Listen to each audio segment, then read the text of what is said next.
මගේ A level වල A තුනක් ගන්න හේතු වෙච්ච secret timetable එක මොකක්ද කියන එක. මුලදී වැඩ කරලා ආයෙ මැද වැඩ කරන්න බැරි වෙලා ආපහු අන්තිම කාලේ වැඩ කරලා A level ගොඩ දාගත්ත කෙනෙක්. මම මේ timetable එක පටන් ගත්තේ A level වල අන්තිම මාස 6 වගේ. මේ වැඩේට ඔයාලට කොළ 5ක් ඕන වෙනවා. හරිද?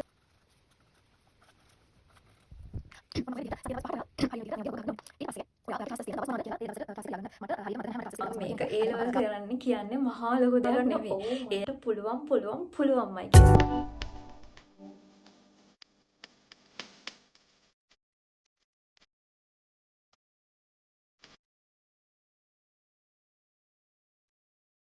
Hello everyone, welcome to my YouTube channel. Welcome to Life in Scrubs. මගේ channel එකට අලුත් කෙනෙක් නම් මේ තියෙන අපේ scrub එක. මම කැලණිය medical faculty එකේ 4th year medical student කෙනෙක්. අද මගේ වීඩියෝ එකෙන් අරගෙන එන්න යන්නේ මගේ YouTube channel එකේ තිබුණ videos වලට ගොඩාක් අය comment කරලා ඉල්ලපු වීඩියෝ එකක් සහ Instagram උත් සමහර අය මට message දාලා මේ වීඩියෝ එක ගේන්න කියලා ඉල්ලලා තිබුණා.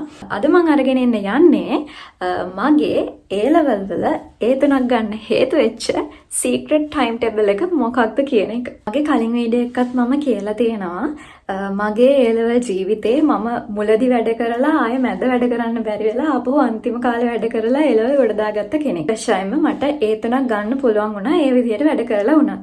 මම අද කියන්න යන්නේ මගේ A level ජීවිතේ මං කියවනේ මං අන්තිම කාලේ වැඩ කරා කියලා. අන්න ඒ අන්තිම කාලේ වැඩ කරද්දි මම යූස් කරපු ටයිම් ටේබල් එක මොකක්ද කියන එක.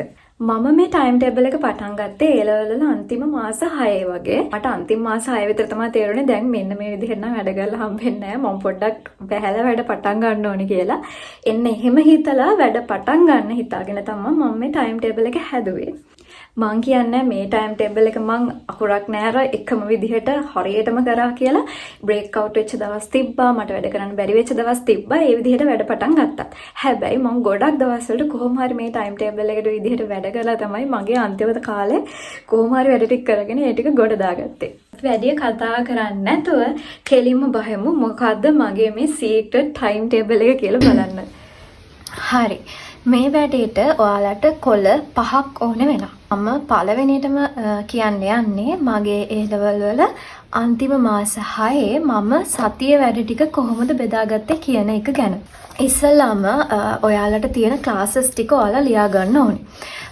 මගේ A level අන්තිම මාස 6 මට ක්ලාස් තිබ්බේ මෙන්න මේ විදිහට. මට තිබුණා bio classes 2යි, physics classes 2යි, chemistry class 1යි.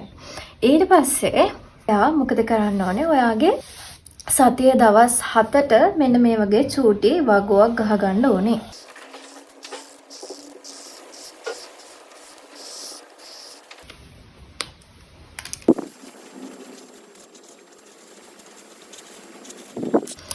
ඊට පස්සේ ඔයාට ක්ලාස් ටෙස්ට් තියෙන දවස් මොනවාද කියලා ඒ දවසට ක්ලාස් එක ලියා ගන්න. මට හරියටම මතක නැහැ මට ක්ලාසස් තිබ්බ දවස් මොනවද කියන එක. හැබැයි මම ලාවට මතක් කරලා දල වශයෙන් මට ක්ලාස් තිබ්බ දවස් තමයි මම මේ දැම්මේ. ක්ලාසස් තිබ්බ දවස් ටික ගත්තාම මට සඳුදාට කෙමිස්ට්‍රි ක්ලාස් තිබුණා, පදාදාට බයෝ ක්ලාස්, බ්‍රහස්පතින්දාට ෆිසික්ස් ක්ලාස්, කුරාදාට ෆිසික්ස් ක්ලාස් සහ ආයමත් ඉරිදාට බයෝ ක්ලාස්. ඔන්න ඔය විදිහට තමයි මගේ ක්ලාසස් දවස් 5 වැටිලා තිබුණේ. ඊට පස්සේ මම එක සබ්ජෙක්ට් එක පාඩම් කරන්න එක දවස ගානේ දාගන්නවා. හැම සබ්ජෙක්ට් එකක්ම ඒ ක්ලාස් දවස් තියෙනවානේ. ඒ ක්ලාස් දවස් වලට මම පාඩම් කරේ ඒ සබ්ජෙක්ට් එක විතරමයි. එතකොට කෙමිස්ට්‍රි ක්ලාස් තිබ්බ දවසට මම කෙමිස්ට්‍රි පාඩම් කරා. බයෝ ක්ලාස් තිබුණ දවසට මම බයෝ පාඩම් කරා. ෆිසික්ස් ක්ලාස් තිබුණ දවසට ෆිසික්ස්.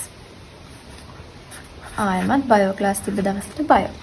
ඔන්න ඔය විදිහට මම ක්ලාසස් තිබුණ දවස් 5 ඒ සබ්ජෙක්ට් එක එදාට පාඩම් කරා. ආයේ එදාට වෙන කිසිම සබ්ජෙක්ට් එකක් පාඩම් කරේ නැහැ. එතකොට එහෙම දවස් ටිකට මම සබ්ජෙක්ට්ස් ටික බෙදාගත්තට පස්සේ මම බයෝ දවස් 2ක් පාඩම් කළා, ෆිසික්ස් දවස් 2ක් පාඩම් කළා, කෙමිස්ට්‍රි මම එක ක්ලාස් එකකට විතරක් යන නිසා එක දවසක් කෙමිස්ට්‍රි පාඩම් කරලා තිබුණා. බයෝ ක්ලාසස් 2 උනේ මම තියරි ක්ලාස් එකකට වගේම පේපර් ක්ලාස් එකකට ගියා. ඊට පස්සේ ෆිසික්ස් වලත් මම තියරි ක්ලාස් එකකට සහ පේපර් ක්ලාස් එකකට ගියා. කෙමිස්ට්‍රි වල පේපර්ස් ඇන්ඩ් තියරි දෙකම එකම ක්ලාස් එකේ තමයි කරේ. කෙමිස්ට්‍රි වලට එක දවසක් අඩුයිනේ. ඒ හින්දා මම තව දවසක් කෙමිස්ට්‍රි වලට දාගත්ත පාඩම් කරන්න. හරි. ඒ කෙමිස්ට්‍රි දවස් දාගත්තට පස්සේ මම සතිය දවස් 7න් දවස් 6ක්ම මගේ සබ්ජෙක්ට්ස් වලට බෙදාගෙන ඉවරයි. කෙමිස්ට්‍රි දවස් 2යි, බයෝ දවස් 2යි, ෆිසික්ස් දවස් 2යි විදිහට බෙදාගෙන ඉවරයි. ඊට පස්සේ මට තව දවසක් ඉතුරු වුණා. හරිද? ඒක සෙනසුරාදා. මට හොඳට මතකයි. මට A level අන්තිම කාලේ හැම සෙනසුරාදාම ෆ්‍රී තිබුණා. මට එදාට කිසිම ක්ලාස් එකක් තිබුණේ නැහැ. මම කරේ මේකට මට අමාරු සබ්ජෙක්ට්ස් දෙක තියෙනවානේ. අමාරු සබ්ජෙක්ට්ස් දෙක කියලා කියන්නේ අපි දන්නවා A level සබ්ජෙක්ට්ස් තුනෙන් අපිට හොඳටම පුළුවන්. Tamanට හොඳටම පුළුවන් සබ්ජෙක්ට් එක තියෙනවානේ. අන්න ඒ සබ්ජෙක්ට් එක ඇරලා ඉතුරු සබ්ජෙක්ට් දෙකට මෙන්න මේ දවස් දාගන්න ඕන. මට කෙමිස්ට්‍රි අවුලක් තිබුණෙම නැහැ ඒ ලෙවල් කාලේ. කියන්නේ ඒක හොඳටම පුළුවන් වෙලා තිබුණා. ඒ නිසා මම ඒකට ඒ දවස් දෙක විතරක් තියලා මේ මට ඉතුරු වෙච්ච දවසට බයෝ සහ ෆිසික්ස් කියන දෙක පාඩම් කරන්න දාගත්තා. ඔන්න ඔය විදිහට තමයි මම මගේ සතිය බෙදාගත්තේ ඒ ලෙවල් වල අන්තිම මාස 6. මේ කියන ටයිම් ටේබල් එක මම ඒ ලෙවල් වල ස්ටඩි ලීව් එක පටන් ගන්නකම්ම යූස් කරා. ස්ටඩි ලීව් එකේ පොඩ්ඩක් වෙනස් විදිහකට පාවිච්චි කරා. මම ඒක පස්සේ කාලෙක වීඩියෝ එකකින් අරගෙන එන්නම්. එතකොට මේකේ තියෙන concept එක තමයි දැන් ඔයාලට classes තියෙන මේ දවස් වලට නෙමෙයි වෙන්නේ නැතිනේ. එතකොට මේකේ concept එක තමයි සතිය දවස් 7ක් අපිට තියෙනවානේ. ඔන්න ඔය සතිය දවස් 7න් දවස් 6ක්. හරිද? දවස් 6ක් අපි එක subject එකකට දවස් 2 ගානේ දාගන්න ඕනේ. දවස් 6 බෙදා ගන්න ඕනේ එක subject එකකට දවස් 2 ගානේ.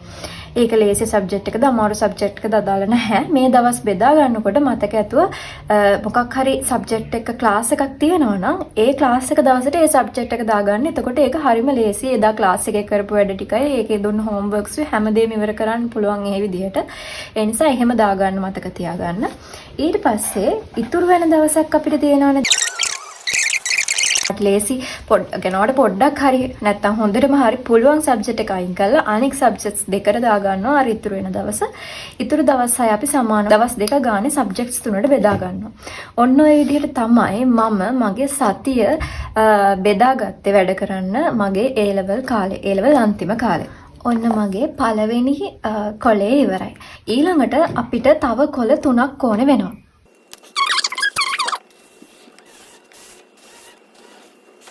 මේ කොළ 3 අපි වෙන් කරන්නේ අපේ සබ්ජෙක්ට්ස් තුනට. එකක් බයෝ වලට, අනිත් එක ෆිසික්ස් වලට, අනිත් එක කෙමිස්ට්‍රි වලට. බයෝ ගත්තොත් එහෙම මේ CR කොලේ එක පැත්තක ඔයා බයෝ වල ඔයාට කරන්න තියෙන පාඩම් ටික, ඒ කියන්නේ බයෝ වල සිලබස් එකේ තියෙන පාඩම් ටික මෙහෙම පල්ලෙහාට ලියා ගන්න ඕනේ. ඒකල්ලා ඒ බයෝ වලින් ඔයා ඒ පාඩමට අදාළ MCQ කරාද, SCQ කරාද කියලා ටික් එකක් දාන්න පුළුවන් විදිහට මේ පැත්තෙන් පොඩි තීරු දෙකක් ගහ ගන්න ඕනේ. එතකොට ඔයාට තියෙන්නේ මේ පාඩම, මේ අදාළ පාඩම තියෙනවානේ. ඔන්න ඔය පාඩම පාඩම් කරාට පස්සේ පාඩමට ඉස්සරහින් මෙහෙම ටික් එකක් දාන්න පුළුවන්. ඔයා මේ පාඩමට අදාළව MCQ ටික කරලා ඒ ටික විවරණය කරපුවහම මෙතනින් ටික් එකක් දානවා. SCQ කළේ වුණාම මෙතනින් ටික් එකක් දානවා. අනිත් පැත්ත ඔයා දාගන්න ඕනේ full papers වලට. ඒ කියන්නේ ඔයා හිතන්නකෝ ඔයා අවුරුදු 5ක full papers කරන්න ඉන්නවා කියලා. අවුරුදු 5ක කරනවා නම් මෙන්න මේ විදිහට 1 2 3 4 5 විදිහට දාගෙන ඔයා කරන්න ඉන්න අවුරුදු ටික මොනවද කියලා දාගන්න ඕනේ. ඊට පස්සේ මේ අවුරුද්දේ full paper එක ලියුණාම ඔයාලට මෙන්න මේ විදිහට හරි දාගෙන යන්න පුළුවන්. බයෝ වල මම මේ විදිහට, ඒ කියන්නේ කැටගරයිස් විදිහට MCQ SCQ ලොකුවට මට කරන්න හම්බුනේ නැහැ. මම බයෝ වල full papers තමයි වැඩිපුර කරේ. ෆිසික්ස් ගත්තන් පස්සේ ෆිසික්ස් වලටත් ඔයාලට ඒ විදිහටම කෙමිස්ට්‍රි වලටත් ඒ විදිහටම කොලේ දෙපැත්තේ මේ වගේ දාගන්න පුළුවන්. මේකෙදි මම කියවනේ බයෝ වල මම කැටගරයිස් ඒවා ලොකුවට කරේ නැහැ කියලා. හැබැයි ෆිසික්ස් වලයි කෙමිස්ට්‍රි වලයි මම කැටගරයිස් ඒවා කරා. සහ ෆුල් පේපර්ස් උත් කරා. අන්තිම මාස 6 මට වෙලාව තිබ්බ විදිහට මම මේ විදිහට තමයි මගේ වැඩ ටික හදාගත්තේ. මේ කොළ 4 ඔයාගාව තියෙන්න ඕනේ. පස්වෙනි කොලේ මෙන්න මේ වගේ පුංචි ස්ටිකි නෝට් කොලයක්. එතකොට මෙන්න මේ වගේ පොඩි ස්ටිකි නෝට් පොතක් ගන්න. ඒකලා මෙන්න මේ ස්ටිකි නෝට් එක අපි යූස් කරන්නේ හැමදාම උදේට. මෙන්න මේ කොළ හතරම එකට තියලා ස්ටේප්ලර් එකක් ගහලා ඔයාගේ ඇඳ ළඟ හරි ඒ කියන්නේ ඔයා නැගිට ගමන් ඔයාට ලේසියෙන්ම ගන්න පුළුවන් තැනක මේ කොළ හතරම තියා ගන්න ඕනේ. ගත්ත ස්ටිකි නෝට් පොතත් එතනම ඒ කියන්නේ නැගිට ගමන් ඔයාට ගන්න ලේසිම තැනක තියා ගන්න ඕනේ. ඔයා හැමදාම උදේට නැගිට ගමන් කරන්න ඕනේ මෙන්න මේ වගේ ස්ටිකි නෝට් කොලයක් අරගෙන මේක බෙදා ගන්නවා තුනකට. තුනකට බෙදාගෙන මේකෙදි මම සාමාන්‍යයෙන් අර මිටින වෙලාවයි නිදා ගන්න වෙලාවයි එක වෙලාවක් මම තියාගත්තා. ඒ කියන්නේ ඒකට ස්ථීර වෙලාවක් තියාගත්තා. හැබැයි මම මෙන්න මේ වෙලාවට තමයි පාඩම් කරන්නේ. අන්න ඒ වගේ පාඩම් කරන්න ස්පෙસિෆික් වෙලාවක් දාගත්තේ නැහැ. මොකද අපිට එක දවස් වලට එක වෙලාවට ක්ලාස් තියෙන්නේ. ක්ලාස් ඉවර වුණාම සමහර දවසට එන්න පාරක් වෙනවා.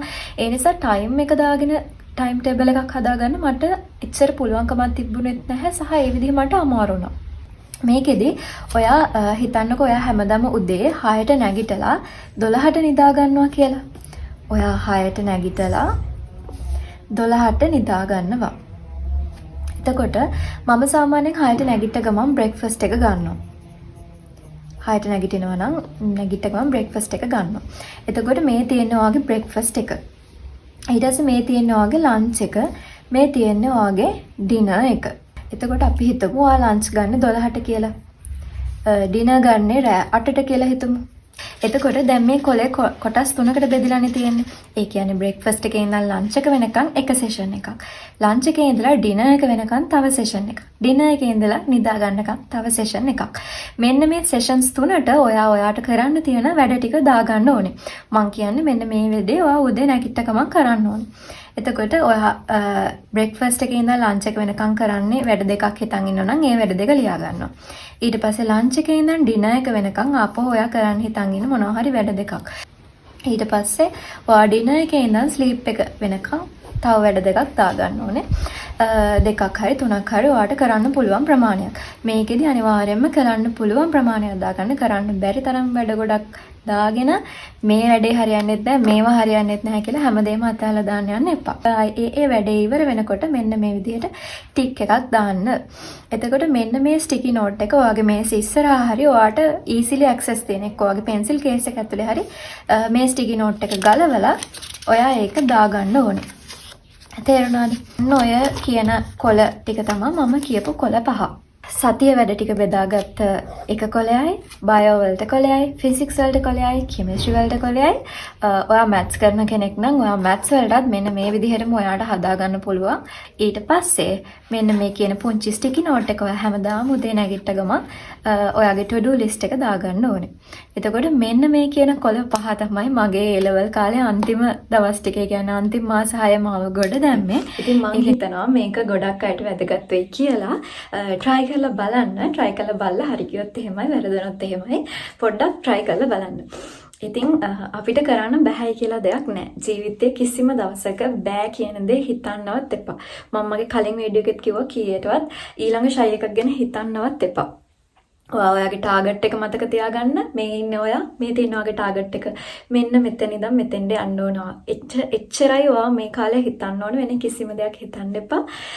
අනිවාර්යයෙන්ම හිතුවොත් ඔයා හරියට අදිෂ්ඨාන කරොත්, ඔයා හරියට ධෛර්යය දීලා වැඩ කරොත් ඔයාට අනිවාර්යයෙන්ම කරගන්න පුළුවන් මේක. A level කරන්න කියන්නේ මහා ලොකු දෙයක් නෙවෙයි.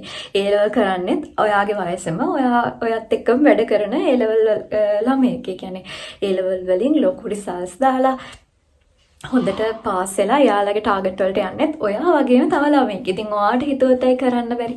අනිවාර්යයෙන්ම ඔයාටත් කරන්න පුළුවන්. ඒ නිසා හොඳටම හිතාගන්න ඔව් මට පුළුවන්මයි කියලා. කීයටවත් බෑ කියන එක හිතන්න එපා. පුළුවන් කියලා හිතන්න අනිවාර්යයෙන්ම ඔයාට මේක කරගන්න පුළුවන්.